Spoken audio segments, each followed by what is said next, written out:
abasirikare bagiye mu butumwa bw'amahoro hariya mu gihugu ca Somalia baridoga yuko bafise ibibazo bikomeye.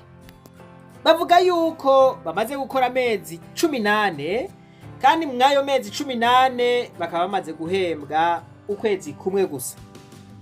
Bavuga yuko mu gihe batariko barahembwa imiryango yabo ibayeho nabi. Aha muca mwumva inzara, uburyo bwo kubaho bwa misi yose, abana ku mashure, gukora ibindi bintu vy'imuhira murumva yuko bica bigorana. Aha ntidushizemwo nk'abakose, amazu n'ibindi. Si ivyo gusa, hari ikibazo bafise kandi bahereye kera basaba yuko ivyo bintu vyohinduka, ariko gushika n'ubu nta mpinduka igaragara iraboneka.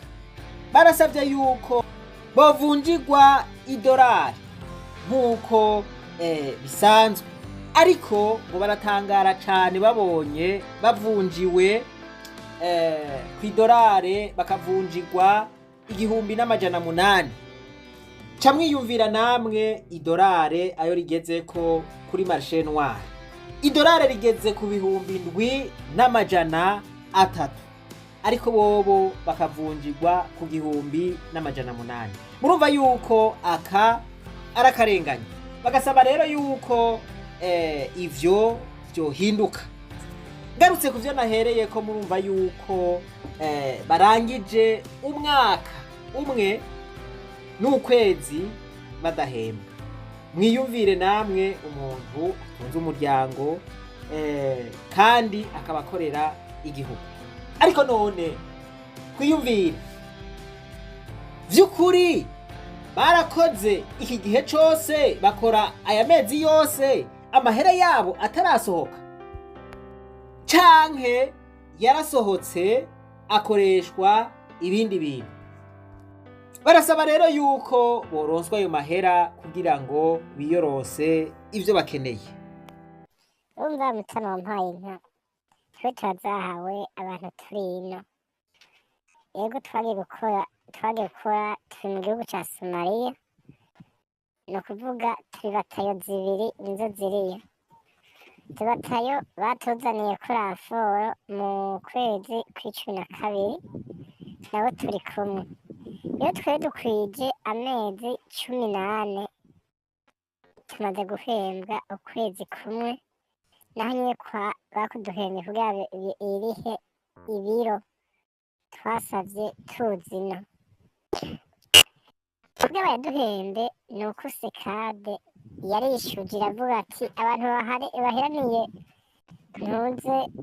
baheraniye sekade yuko bagira bakupe imishahara yabo.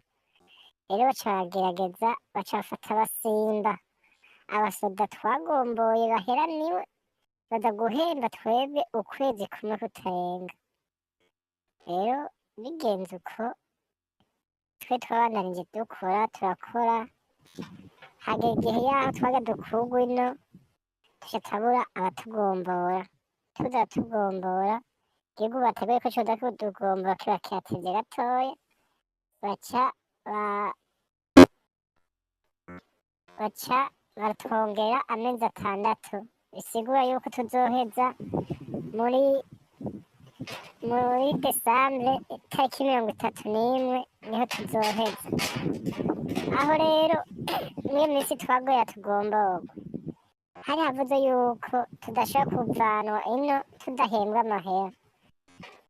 Amakuru adusumira, iki gihugu catanze umwaka wose w'amafaranga bahemba abasoda twarino. Murundi yarashitseyo. None rero twebeho tuzahariwe, dufise imiryango, dufise abana, abagore, dufise aho tubaye bakenera gufungwa, dufise imiryango. None kugeza n'iyi saha n'amahera 10 siyo baraduha.